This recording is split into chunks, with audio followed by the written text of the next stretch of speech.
kita panjatkan puja puji syukur kehadirat Allah Subhanahu wa taala yang mana telah memperpanjang umur kita sampai bisa silaturahmi yang sangat tidak diduga sebetulnya.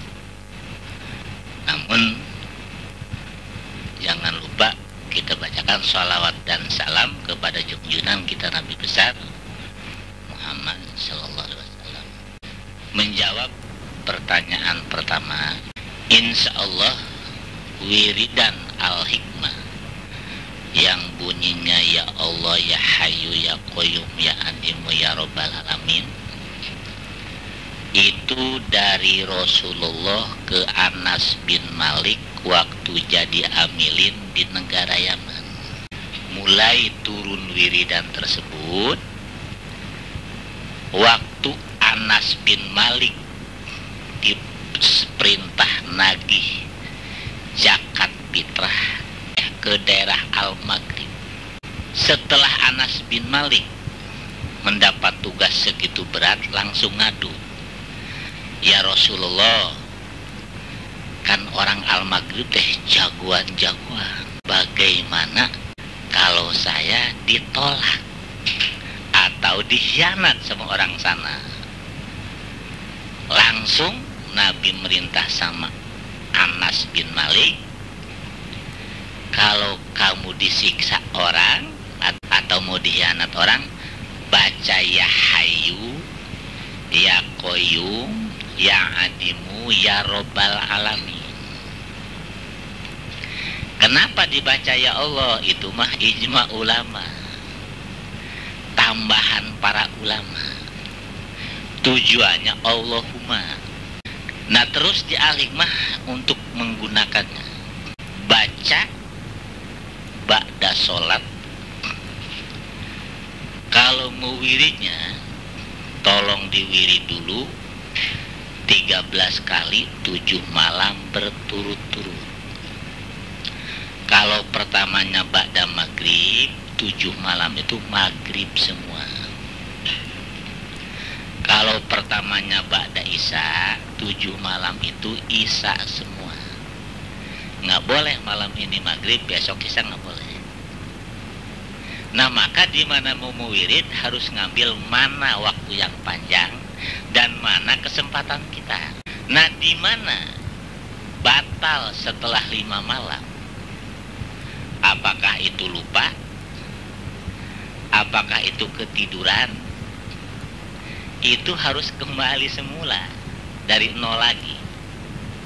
Kalau sudah 5 malam atau sudah 6 malam ada yang kelupaan, ada yang ketinggalan, itu harus balik lagi ke 1. Nah kalau sudah selesai 7 malam, itu dianjurkan setiap waktu tergantung kemampuan.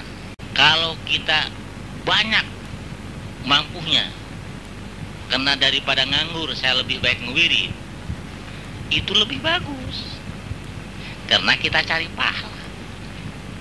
Wirid itu cari pahala. Nah, kalau kita nggak mampu hanya 1 kali, nggak apa-apa. Malah nggak baca-baca aja, nggak jadi masalah. Namun nggak dapat pahala. Tuh, bacanya sedikit, pahalanya sedikit lagi. Bacanya banyak, pahalanya banyak lagi. Tidak membaca tidak masalah, namun tidak dapat pahala. Karena niat membaca wirid tersebut, niatnya barokah dari ayat yang dibaca, ilmu ingin manfaat. Tahap wirid memang kalau kita hobi, Pak Haji 13 sama cetek amat, pendek amat, belum kesel udah selesai. Oh itu mah orang bayi yang dikasih 13 mah. Orang baru lahir jangan langsung dikasih nasi aja, kasih air susu dulu, baru nestung, baru nasi yang bendulannya gede. Nah kita pun wirid kalau dikasih 13 sudah ngerasa masih nafsu, tingkatkan ke 33, 7 malam berturut-turut. Masih hobi, langsung lanjutkan ke-101. 7 malam berturut-turut. Masih hobi, tingkatkan lagi ke 1001. 7 malam berturut-turut. Karena Abah pernah fatwa sama saya, kalau kamu sudah ngewirid ya Allah, ya Hayyu, ya Qayyum, ya Adimu, ya Robbal Alamin 1001, 7 malam berturut-turut, insya Allah besi tua, senjata api, senjata tajam, termasuk nyamuk, insya Allah nggak mau gigi. Malah pernah saya ngomong tapi tidak banyak. Tidak banyak ngomong, tapi pernah saya omongkan. Kalau belum ngewirid 1001, jangan dulu banyak obatin. Karena apa? Si penyakit banyak yang lebih gagah masalahnya. Maka saya pernah mematwakan tapi tidak banyak. Jangan dulu terjun ngobatin kalau belum menyelesaikan wiridan ya Allah, ya Hayyu, Qayyum, ya Adimu, ya Rabbal Alamin 1001 selama 7 malam. Karena khawatir seperti itu, penyakit itu balik sama kita. Karena kita punya ukurannya wajib menolong orang, tapi lebih wajib menolong diri kita sendiri. Kalau masalah menggunakan al-hikmah, wirid harus dibaca ba'da sholat, tapi menggunakan dengan bahasa kita.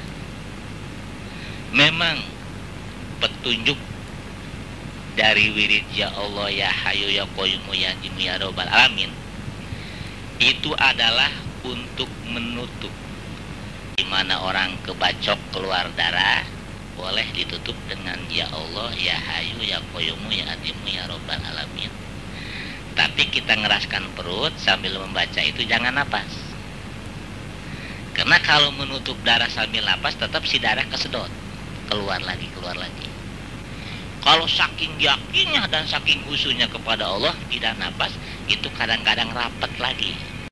Tapi kebanyakan kita kan bimbang, mang-mang, tapi nggak keluar darah pun udah ikut untung aja, walaupun tidak keluar darah. Itu.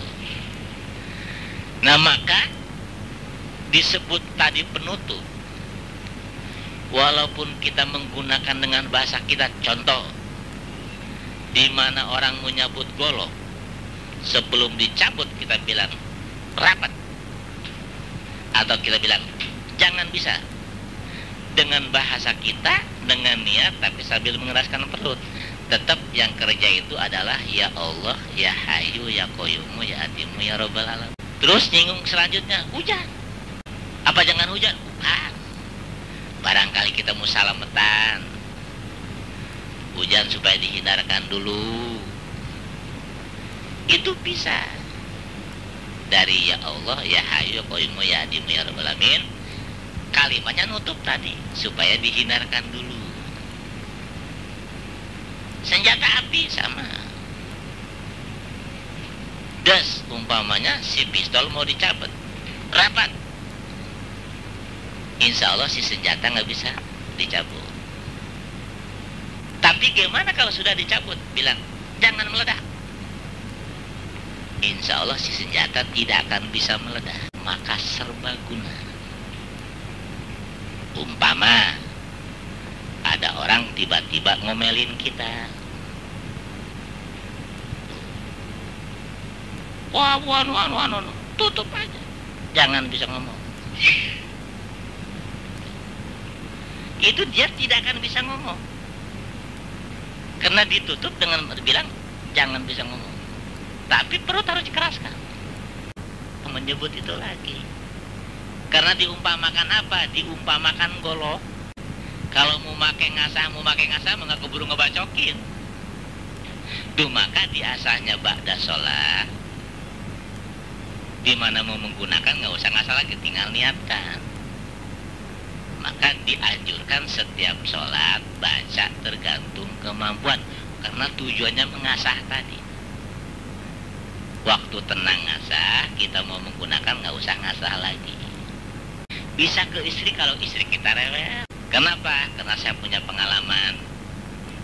Sudah almarhum orangnya, tahu kalau perempuannya. Dulu dia pernah jadi ketua umum Yayasan Al-Hikmah. Namanya Letkol Hanafi.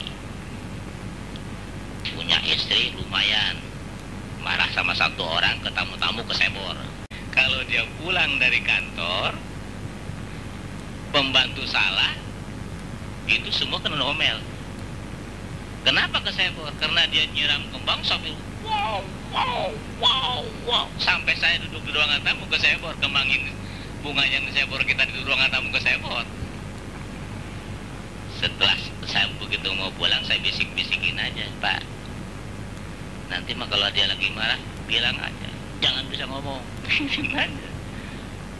Kejadian lagi pulang dari kantor dia nyadap, ditutup sama suaminya. Akhirnya ngeburu. Jadi di antara nafsu dengan ilmu, dia dengu-dengu aja. Karena nggak mau sadar. Dia tidak akan bisa berhenti kalau nggak buru-buru sadar. Maka kalau ngerjain istri jangan lama-lama. Kalau dia nggak mau sadar, bilangin sadar. Itu sangat baik, sangat baik. Boleh untuk pimpinan, karena ya pengalaman kerja, pimpinan sama bawahan. Kalau pimpinan itu jangan pun pimpinan benar, salah pun kalau lagi marah aja. Tapi kalau kita lawan, nggak ada untuk menang kalau bawahan. Nah, punya ilmu itu goib lawan goib, namanya boleh gunakan. Begitu pimpinan mau ngomong, jangan bisa ngomong. Nah, insya Allah si pimpinan nanti ngebekuk deh, malu sendiri. Nah, kita selamat ya, selamat. Itu namanya Al-Hikmah. Karena sering saya fatwakan, belum termasuk ilmu Al-Hikmah kalau belum bisa menyelamatkan musuh. Belum termasuk orang Al-Hikmah kalau belum bisa menyelamatkan musuh. Kalau musuh sudah diselamatkan, itu baru orang Al-Hikmah, baru ilmu Al-Hikmah. Wah, berat memang kalau itu berat. Memang kerjaan baik itu berat. Di mana kerjaan itu baik, pasti sulit ngerjainnya. Pasti berat ngerjainnya. Namanya juga barang baik. Setiap penutupan, itu yang bekerja, ya Allah, ya Hayu, ya Qayyumu, ya Adimu, ya Rabbal Alamin. Tapi bagaimana Pak Haji kalau sudah keluar? Golok sudah dipentang. Itu dijawabnya dengan Qayyumu yarjuku mayasha'ul quwwah. Karena dia mah untuk melepaskan barang yang sudah keluar. Contoh, pas golok dipentang, ayo. Siapa jagonya? Pak Ma, ada orang yang ngamuk. Kita. Nah, goloknya itu supaya terbang dengan niat lepas, tapi sambil mengeraskan perut. Itu yang bekerja Qayyumu yarjuku mayasha'ul quwwah. Sampai mengeluarkan satu penyakit, seperti orang kemasukan setan, digores Al-Hikmah supaya keluar. Dialah yang kerja. Dan lain-lain berupa melepaskan dari pihak yang jahat. Kalau itu mah ayat Quran di surat Al-Baqarah disebut ayat 5. Menyinggung ke selanjutnya, ilahi anta maksudi waridoka matlubi. Itu doa Nabi. Nabi mau lagu apa aja, mau bagaimana aja, pasti nyebut ya Allah, hasilkanlah maksud seluruh tujuanku. Jadi ilahi anta maksudi waridoka matlubi. Jadi mau berbuat apa aja, Allah supaya meridhoi, Allah supaya menghasilkan maksud. Itu warid Nabi. Nabi mah sampai mau sholat pasti baca itu. Nah, akhirnya diakhiri oleh wa ufawidu amri Allah. Karena segala sesuatu sudah kupasrahkan kepada Allah. Yang ini ditutup nggak bisa begini, nggak bisa begitu, karena Allah. Yang ini dilepaskan bisa terbang dan ini karena Allah. Karena wa ufawidu amri ilallah, segala suatu perkara dipasrahkan kepada Allah. Kepada Allah. Kalau tanpa Allah nggak bisa. Jadi dari nabinya sudah saya jelaskan tadi, cara wiridnya sudah saya jelaskan tadi, hasilnya insya Allah, lebih dari insya Allah nggak boleh. Kayak begitu tadi, karena dasarnya ilahi dengan wa ufawidu. Dasarnya, karena kita selalu minta keridhaan Allah, minta dihasilkan maksud oleh Allah, karena kita pasrah kepada Allah. Jumlah jamlehnya mah yang segitu hebat dan gagah tadi itu dua, yang ini mah, yang nyetirnya mah dua. Ya Allah begitu hebat, koyumu begitu gagah. Si horeng yang mendampinginya mah ilahi dengan wa ufawidu amri ilallah tadi. Kalau kita nggak pasrah diri sama Allah, nggak bisa hebat begitu, nggak bisa.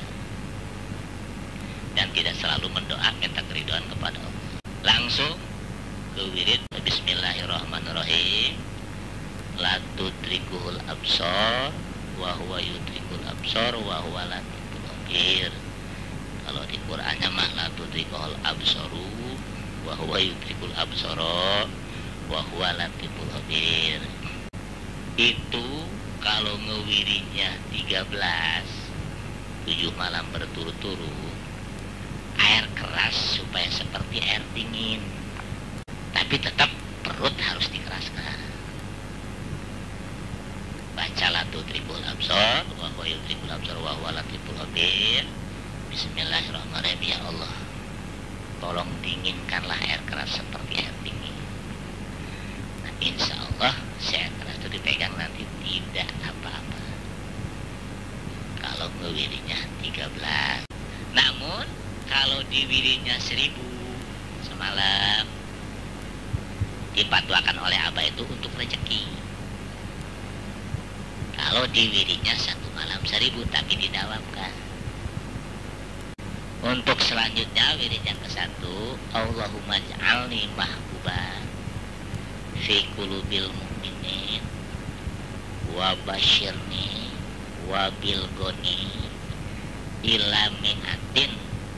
Kalau menurut ilmu, di situ kadang-kadang disebut ila mi'ata wa isrina sanah Allahu khairun hafido wa huwa arhamur rahimin. Alhamdulillahi rabbil alamin.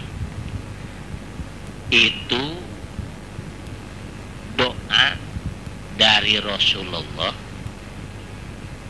turun ke 3 sahabat, 4 riwayat. Anas bin Malik 2 riwayat. Ke sahabat Abi Yasari 1 riwayat, ke sahabat Abi Umamah 1 riwayat. Namun 4 riwayat tersebut mempunyai tujuan begini.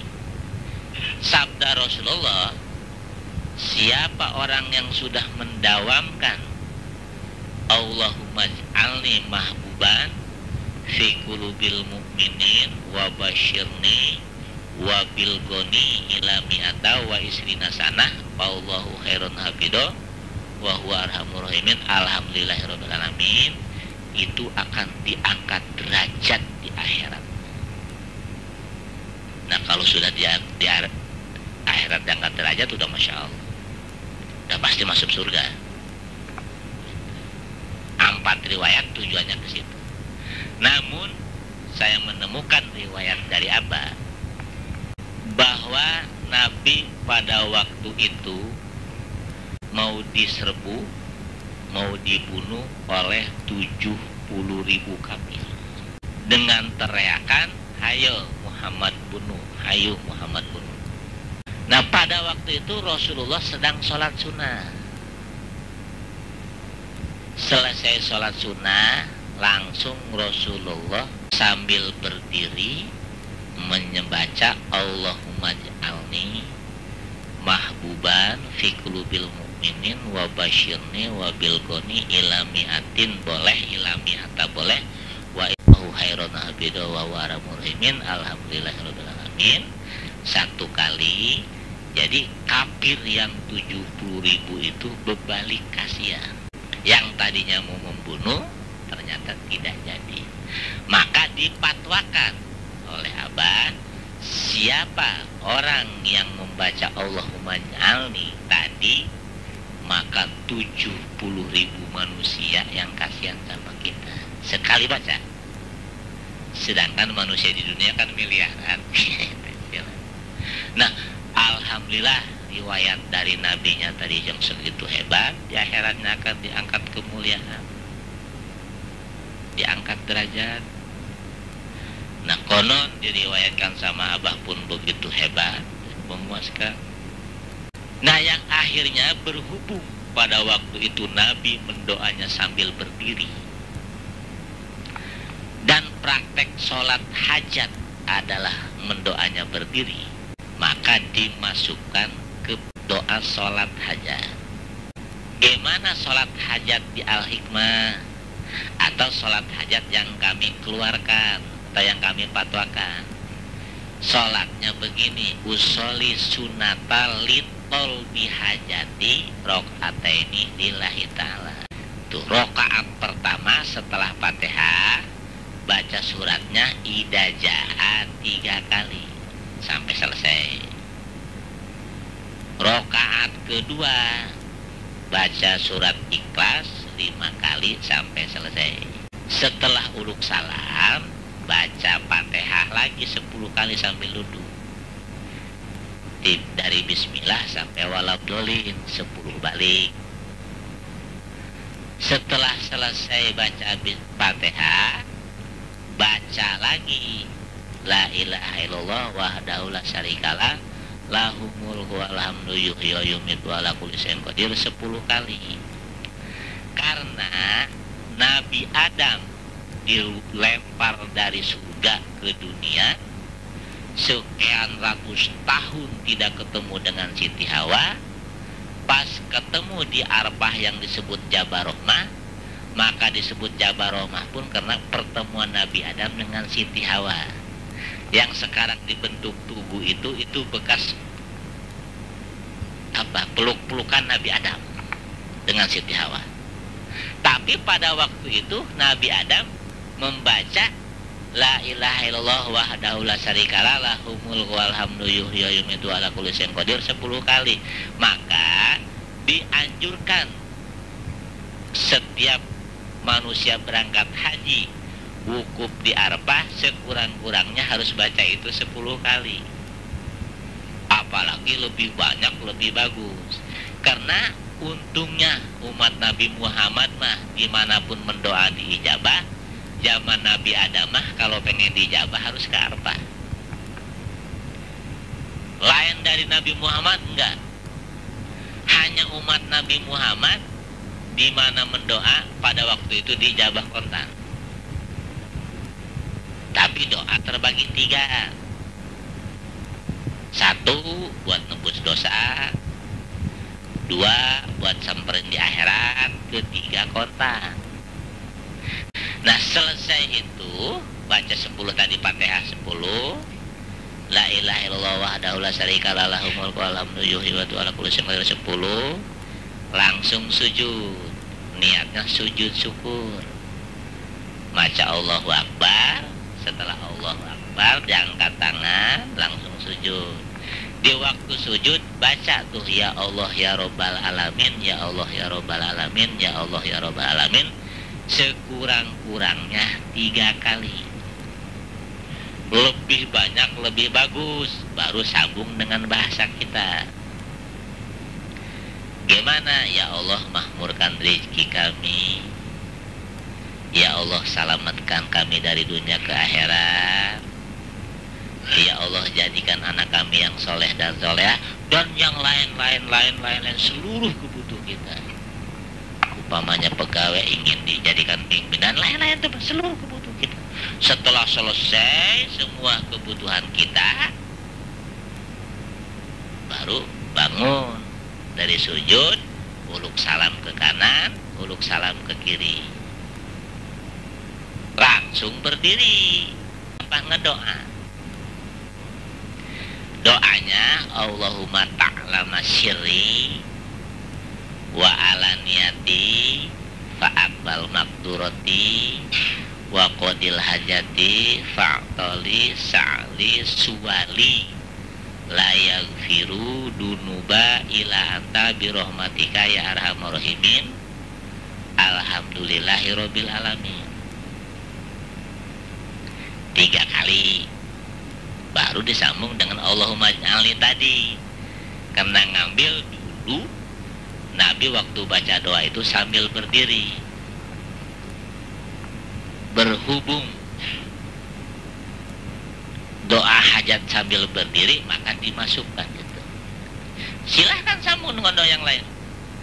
Nah, kenapa doa harus berdiri sambil agak lengak ke atas, tangan sambil ditadahkan? Karena Ka'bahnya doa adalah di atas. Dan kenapa tangan harus ditadahkan, harus diginikan? Itu menyontohkan bahwa benar kita butuhnya. Itulah